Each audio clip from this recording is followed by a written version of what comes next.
Once again, welcome to this video of biology. This is the second part of the chapter cell of standard 9th. You can see here, and here we will learn about the nucleus. In previous videos, we have learned about the discovery of the cell, what is cell, multicellular, unicellular. But in this video, we will learn about the nucleus. Okay, so let's discuss that actually what is nucleus. Nucleus is you can say the brain or memory of the cell which is present inside in every cell except some prokaryotes and the RBCs of mammals. Okay, actually the nucleus have a structure like oval and spherical, means it's have a oval and spherical in shape, and it is surrounded by a double membrane bound organelle that is known as nuclear membrane. Means the nucleus is surrounded by bounded by a double membrane that is known as nuclear membrane, and this nuclear membrane have a nuclear pore. This nuclear pore allows the materials from in and out of the cell. So nuclear membrane and nuclear pore is clear, alright. Now let's discuss about the nucleoplasm. Actually the nucleoplasm is the dense matrix which is present inside the nucleus. This nucleoplasm is the matrix which is present inside the nucleus, and this nucleoplasm have two components, nucleolus and chromatin thread. Now let's discuss about the function of the nucleolus and chromatin thread. Actually, nucleolus is made up of RNA and protein. Nucleolus is made up of RNA and protein. Here I have written. You can also note it down if you wish. Otherwise, you can listen it carefully. RNA and protein से ये nucleus बना होता है, and so it is also known as factory of ribosomes. So it is also known as factory of ribosomes. अभी आगे आने वाले chapter में हम राइबोसोम्स एक तरीके का ऑर्गेनेल है, उसमें हम पढ़ेंगे कि जब भी राइबोसोम्स की बात की जाती है इसका मतलब है कि यहाँ पे प्रोटीन सिंथेसिस होगी, और जहां भी प्रोटीन सिंथेसिस होगी इसका मतलब है कि वहां पे राइबोसोम्स का कुछ कनेक्शन है. सो न्यूक्लियोलस को फैक्ट्री ऑफ राइबोसोम्स भी होता है, because nucleolus is made up of RNA and protein, and this protein creates a organelle that is known as ribosomes. तो इसमें कोई डाउट नहीं होगा, ठीक है. अब क्रोमेटिन थ्रेड के बारे में बात करेंगे. Actually chromatin thread is a thread, इसको इसलिए कहा गया क्योंकि ये रोप लाइक रस्सी की तरह है. थ्रेड मींस धागे की तरह इसके अंदर घुमा घुमा स्ट्रक्चर आपको दिख रहा है, ठीक है. तो this rope like thread like structure is known as chromatin thread, and this chromatin thread is made up of DNA and protein. DNA and protein, this protein is also known as histones, ठीक है. Chromatin thread जो होता है वो DNA and protein से बना होता है. This DNA is the genetic material. This DNA is the genetic material. अब यहाँ पे जेनेटिक मटेरियल क्या होता है? जेनेटिक यहाँ पे जीन से रिलेटेड है. तो सबसे पहले डीएनए के बारे में बात कर लेते हैं. Double helix model of DNA आपने पढ़ा होगा. Double helix model of DNA, in that this is the double helix model of DNA. ये डीएनए का मॉडल होता है जिसपे जीन्स होते हैं पेयर फॉर्म में, ठीक है ना. और यही जीन्स क्या करते हैं, कैरेक्टर्स अपने पास रखे होते हैं, ठीक है. This is all are the genes located on the DNA because the DNA is made up of genes only. Okay, this is the DNA, double helix model of the DNA. और इसी DNA के ऊपर ये जो beats like structure है ये paired jeans है, देख रहे हैं आप, ठीक है. तो डीएनए और प्रोटीन से ये क्रोमेटिन थ्रेड बना होता है, ठीक है. और डीएनए को जेनेटिक मटेरियल इसलिए कहा जाता है because it have a jeans which have a specific character, ठीक है. यही स्पेसिफिक जीन की वजह से जो पेरेंट्स का कैरेक्टर होता है वो उनके आने वाले जनरेशन में भी ट्रांसफर करता है, और ये रेस्पॉन्सिबिलिटी डीएनए के पास होती है which have a gene. Means DNA को इसीलिए फिर जेनेटिक मटेरियल कहा जाता है और जीन को जेनेटिक यूनिट कहा जाता है. Clear? DNA is known as genetic material because it transfers the character from one generation to the next generation, and gene जो कि क्या होता है वो जेनेटिक यूनिट होता है because it is present inside the DNA. Okay, तो ये सारी चीजें यहाँ पे क्लियर हो गई. अब बात कर लेते हैं फंक्शंस ऑफ न्यूक्लियस के बारे में. तो यहाँ पे मैं ओरली बता देती हूँ. न्यूक्लियस का मेन फंक्शन क्या होता है? Actually nucleus is the brain of the cell.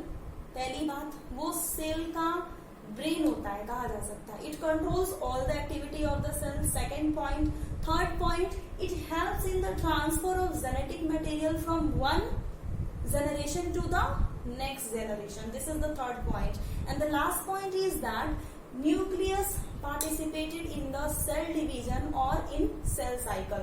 मतलब न्यूक्लियस क्या करता है? पहली बात, ब्रेन ऑफ द सेल होता है, सारी एक्टिविटी को कंट्रोल करता है, सारी मेटाबॉलिक एक्टिविटीज को भी न्यूक्लियस कंट्रोल करता है।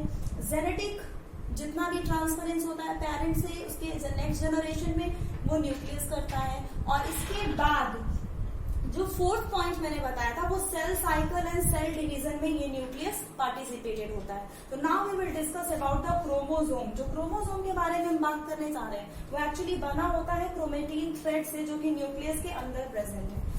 Let's discuss about the chromosome. Actually अब यहाँ पे थोड़ा क्रोमोसोम के बारे में पढ़ लेते हैं कि actually what is chromosome and what are the different types of chromosomes present in a human body, you can say. Okay, so let's discuss about the chromosomes. As you already know, we have a 46 number of chromosomes. It means 23. 46 का half करेंगे तो 23 आएगा। 46 number of chromosomes कह सकते हैं, या 23 pair of chromosomes कह सकते हैं। 23 पेयर। ओके, तो अब यहाँ पे दो तरीके के क्रोमोसोम्स होते हैं, haploid and diploid. Haploid and diploid, ठीक है, हैप्लॉइड एंड डिप्लॉइड। हैप्लॉइड क्या होता है? अनपेयर्ड क्रोमोसोम्स होते हैं। क्या होता है? अनपेयर्ड क्रोमोसोम्स, जो कि 46 होते हैं, वो हैप्लॉइड होते हैं। और डिप्लॉइड क्या होता है? पेयर्ड क्रोमोसोम्स होते हैं, मीन्स 23। और ये क्या हो गया? 46 हो गया। ठीक है, हमारे ह्यूमन बॉडी में भी 46 नंबर ऑफ क्रोमोसोम्स पाए जाते हैं, मतलब 23 पेयर। ह्यूमन बॉडी में हैप्लॉइड एंड डिप्लॉइड दोनों क्रोमोसोम्स होते हैं। क्लियर?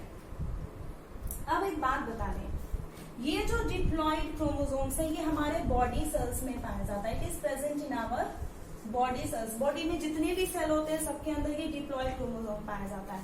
बट अगर हैप्लॉइड की बात करें तो ये सिर्फ और सिर्फ गैमेट्स में पाया जाता है। गैमेट्स क्या होते हैं? You already know, you have read in standard 8 in science. It's the sex cells present in a male and female.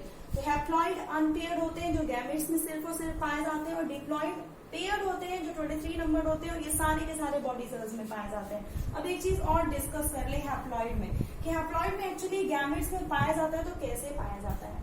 Haploid में अनपेयर्ड क्रोमोसोम्स होते हैं, 46 नंबर्ड होता है, और अनपेयर्ड होते हैं। अगर इसको पेयर में करेंगे तो 23 आएगा। 23 में से जो 22 क्रोमोसोम्स होते हैं, वो सेम होते हैं। मेल एंड फीमेल में क्या होते हैं? सेम होते हैं, मेल में भी और फीमेल में भी। Listen it carefully, 46 number of chromosomes, अगर इसको पेयर करेंगे तो 23 हो जाएगा। 23 में से जब 22 निकालेंगे, मीन्स 44 जो होते हैं वो सेम होते हैं, किसमें? मेल में भी और फीमेल में भी। लेकिन जो लास्ट का 1 पेयर बचा होता है, मतलब 2 क्रोमोसोम, लास्ट पेयर जो बचा होता है, मतलब 2 क्रोमोसोम, वो मेल में कितना होता है? मेल में क्या होता है? XY होता है, और फीमेल में XX होता है। ये जो सेम होता है 22, हैप्लॉइड के बारे में डिस्कशन कर रहे हैं, डिप्लॉइड के बारे में ध्यान दीजिएगा। हैप्लॉइड के बारे में पढ़ रहे थे, तो हैप्लॉइड में जो 46 में से जो 44 होते हैं, वो सेम होते हैं, जिसको हम ऑटोजोम्स बोलते हैं। Autosomes, that chromosomes are known as autosomes. और बाकी का जो 1 पेयर बच जाता है, जो 2 क्रोमोसोम होते हैं 1 पेयर में, वो मेल में XY होते हैं, फीमेल में XX होते हैं, जिनको सेक्स क्रोमोसोम्स बोला जाता है। That is known as sex chromosomes.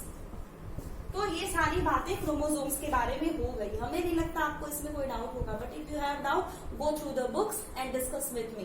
Okay, तो finally students, this is the second part of the biology chapter of standard 9th and आप अच्छे से सारे वीडियोस देखिए, अच्छे से पढ़िए और घर पे रह के अपने एजुकेशन को एंजॉय करके पढ़िए। वीडियोस देखिए, बुक के थ्रू जाइए, अच्छे से जितने भी असाइनमेंट्स मिल रहे हैं वो सारे आप अच्छे से कंप्लीट करिए।